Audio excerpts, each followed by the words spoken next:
Hi guys, so yeah, I'm back, kind of. I feel like I've not updated you with any tutorials lately, and I feel like I really should. I've just got a couple of commissions through for bodysuits, so today I'm going to be teaching you how to make a tail. So I've got the rough of the character here. Obviously this is the tail I'm going to be working from, approximately, because this is basically an artistic liberty for a customer who doesn't want to know what it looks like until it's done. So I'm not going to upload this until the whole thing's done. But what we're going to do is we're going to make this tail for this suit. I might do a tutorial for the next tail as well for the next suit, you know, we'll see, because it's slightly different. Having said that, bodysuit and paw commissions will follow. That's all going to happen, hopefully, with the course of these two fursuits. So, we're going to start with just some newspaper. Straightforward, I know. This is going to be used to make the pattern. I'm going to tape it together, any tape's fine. Using masking tape today.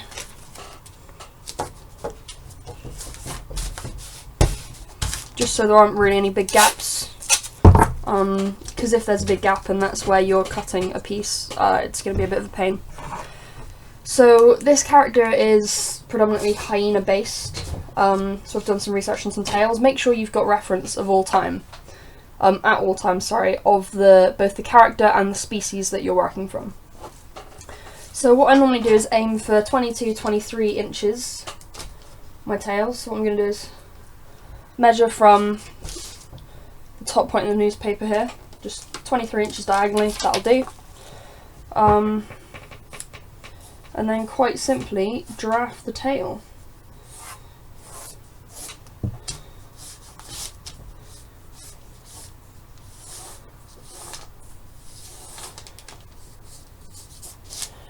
Like that. I'm going to be using a nice long pile of fur for for all of this tail. Sorry, it's going to be 3 different colours. I've got a really great fluffy long pile of fur to use. So what you're going to be doing is drawing the tail from the side. You can see that's a basic tail shape right there. I'm just going to go back and refine it a little bit where I want to. Like, I want it to be a little bit thinner up here.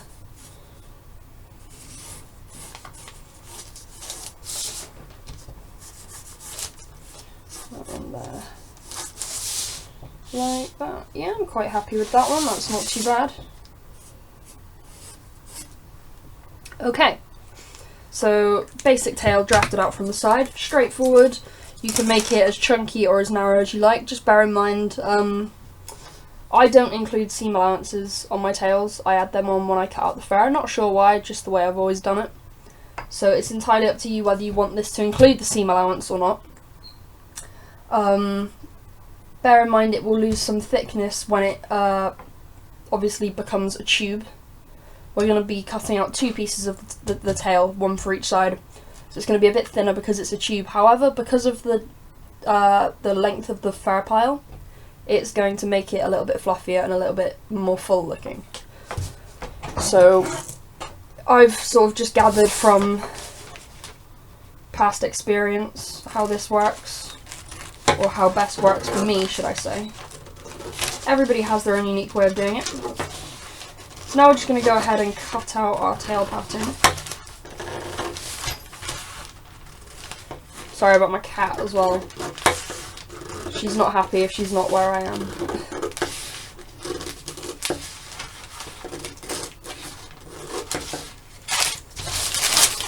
You can use any kind of paper you like. I just use newspaper because it's cheap and obviously comes in pretty big sheets.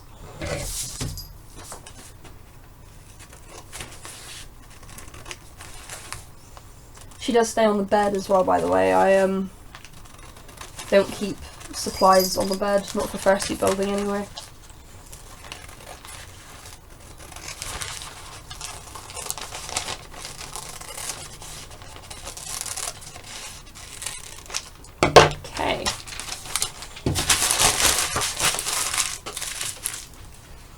So there's my tail pattern. Not too sure about this bit here, so I'm just going to go and round that bit down a little. You can always add more pieces on with tape, cut more pieces off, you know, up to you until you've finalised the tail, really. There we go, that's a little better. It's a little smoother now. Do kind of want a bit more of a curve up here though.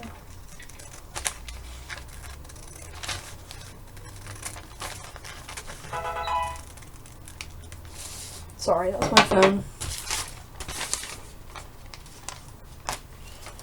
Yeah, I like that, that's good.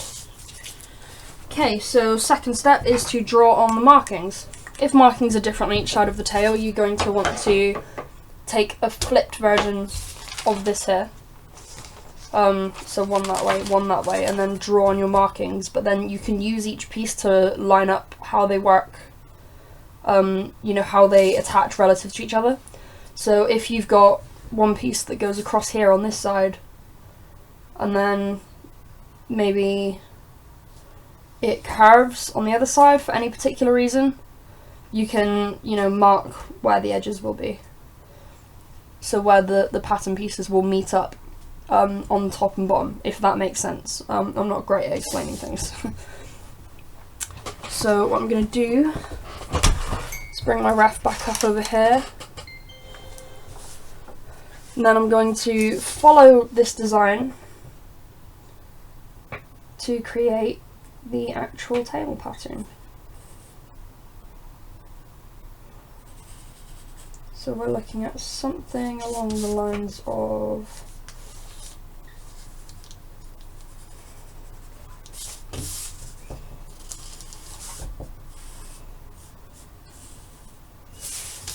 yeah, no, we'll go to there. This. So now we have two different colours. I'm going to be doing a 3 different coloured tail. So then quite simply draw in your next colour, like so. Pretty happy with that. I am just going to, because of the fact this is 2 sheets of newspaper, you don't have to use 2 sheets, just generally the tails that I make are a little bit bigger than 1 sheet of newspaper, so I have to tape them together strategically. So as you can see, this has got my 3 different colours on it. I'm going to just put arrows, 1 on each piece. You can do more than 1 depending on the tail. This is a really simple shape. However, the next one I'm going to make for you is going to have much more of a curve to it, and to get the fur pile flowing to the end of the tail each time, you have to make, you know, cut the tail into different pieces. Because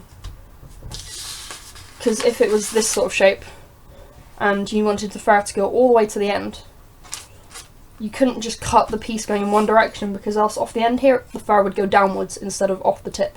So you'll need to cut the tail and then have 1 piece going this way and 1 piece going this way, if that makes sense. Hopefully it does. So now I'm just going to go ahead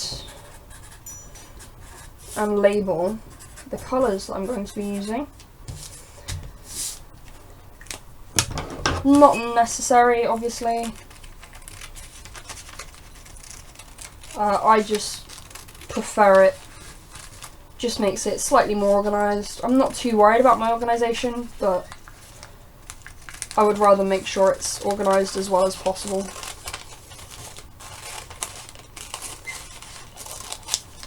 Okay, so that's going to be my rust piece.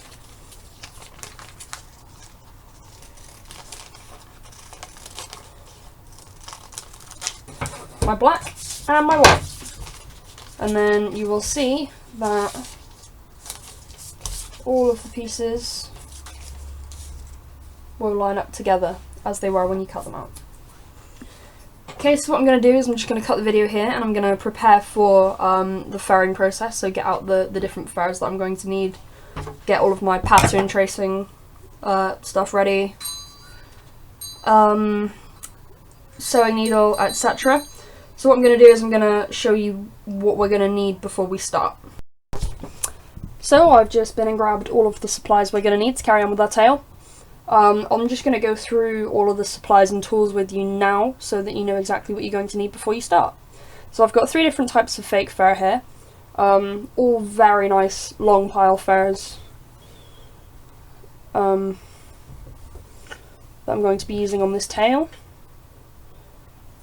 Some elastic, which I'm going to be using for the belt loops. Even on Fursuits, I attach my tails with belt loops, so you don't put strain on the actual costume, it's only on a belt that you wear under the bodysuit. And then there'll be a little slot for the tail to go through that will cover up nicely on the outside of the suit. Needle and thread doesn't have to be anything too special, pretty much just going to use it, what's the word? I don't remember. For tacking, essentially. Still going to be nice neat stitches, keeps the seam on the inside a lot cleaner as well. I hand sew all of my bodysuits before I machine sew them. We're going to go ahead and machine sew afterwards. You can just hand sew if you like, but this will include the machine sewing step. Standard scissors, craft knife or utility knife for cutting the fur. X-Acto knives work. I just like the... if I can show you somehow maybe. It's not going to autofocus, is it? Nope, doesn't want to. These have got the snap off blades so that as soon as one blunts you can just snap the end off and it's nice and sharp again. Slicker brush to be brushing out your fur as you're cutting and working with the fur and the sewing. Various methods of transferring your pattern pieces.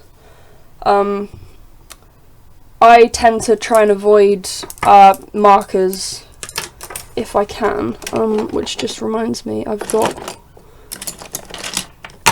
oh gosh. I bought a pencil here somewhere for transferring... oh, I wonder where that's gone off to. I do have a pencil that I bought somewhere for transferring pattern pieces onto fabric, but it appears to have run away. Sorry guys, just bear with me a moment. There it is.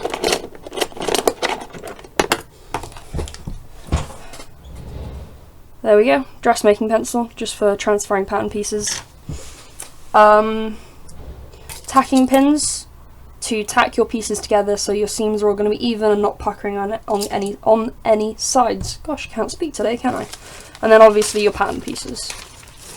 So nothing too major at the moment. Obviously once the machine sewing part comes in, it's going to be a little more technical. Obviously if you don't have a sewing machine you can't really follow the machine sewing part, but we'll see how it goes nonetheless. Okay, so just gonna roll out this fur nice and flat on my table.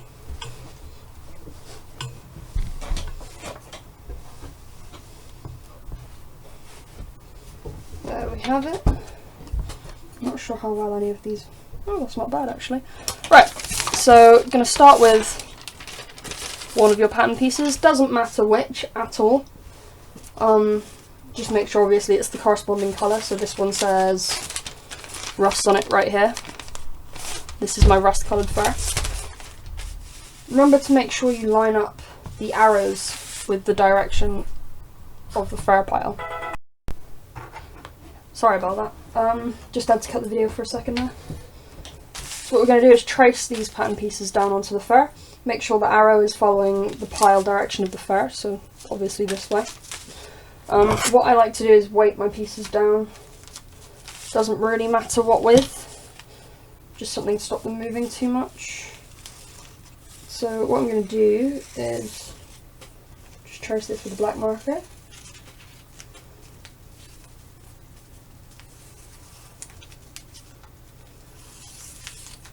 The pencil wasn't agreeing with me, so marker it is.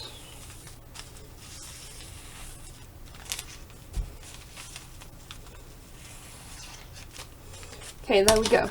Right, and now what I like to do, because this is the side I originally drew my pattern on, you can see all the markers on this side, not on this side.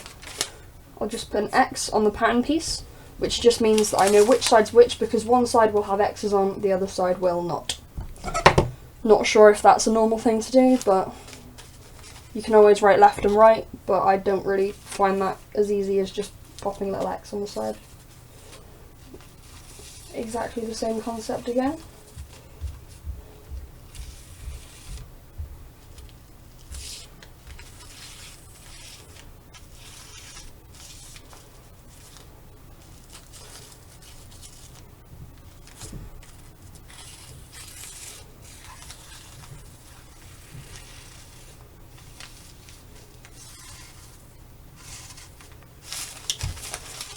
And there you go. Now both pieces are all drawn out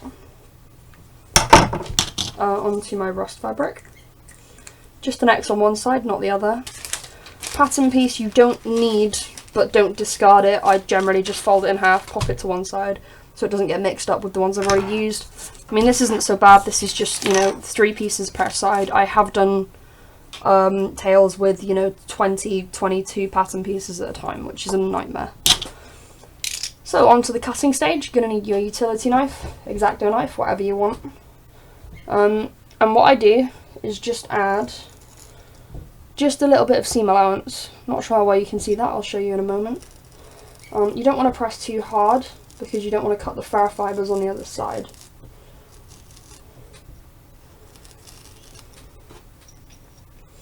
When I make my pattern pieces for bodysuits, I generally include seam allowance. Just so that I know it's the same on each side, but with tails it's not so much of an issue, especially one that's not too big.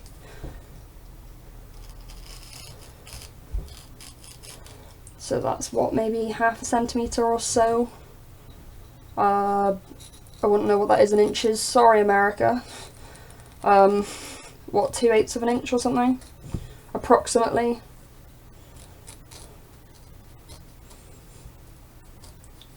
Quarter of an inch actually, I messed that up, didn't I? Right, obviously I haven't fully cut this piece out, but I'm just going to pop it to one side while I fold my fur back up. Obviously this is a nice huge piece of fur, rather not get it damaged, wrinkled, whatever. So as soon as I'm done, I can just fold it back up. Ooh, take that piece from there. And then roll it. Don't want to fold it because that creates creases in the fur, so just lightly roll it, and you'll want to store it rolled as well. I've made the mistake of just folding it up and popping it all in a box, one on top of the other before, and then when I've come back to use pieces that are at the bottom, they're just covered in creases and wrinkles. Okay, so if we bring this piece back, there you go, you can see the seam allowance I'm leaving here, not very much. Doesn't have to be perfect, but pretty close is good.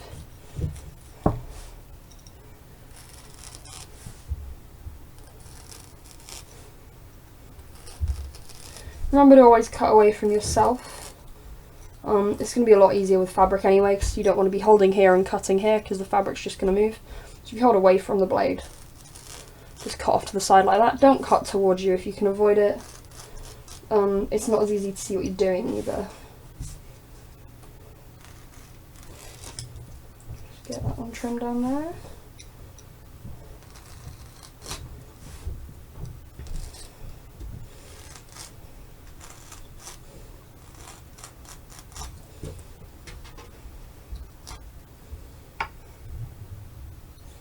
When it comes to edges like this, sometimes it's difficult to actually cut the fur, so you can just hold them like this, in between your fingers.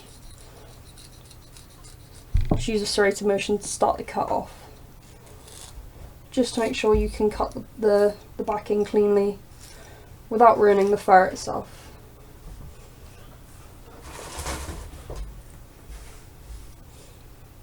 You'll also notice on this particular piece I haven't gone too close to the edge because this edge has been cut in a way that the fur fibres have been cut through. So I've just left a little bit of an allowance between the edge there. One thing you'll notice with BF fur is they're really, really good, from fabric.com anyway, I'm not sure about anywhere else. They're really good at just cutting through the fur fibres on the end. On the end of your fur you'll just have a really sharp edge. You don't want to be using that, so leave an inch, sort of 1.5 inches from the bottom of the piece of fur. because that will just put a mark on your suit that you don't really want there. Okay.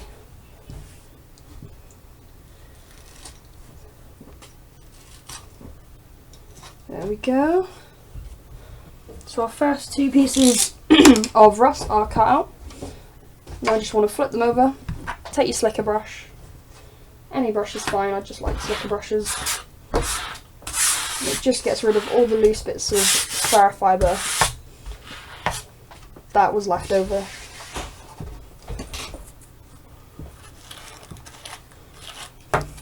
And there's one.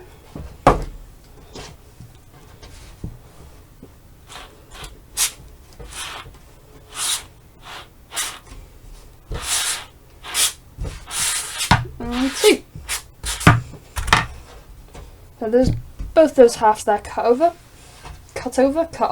out, that's the word.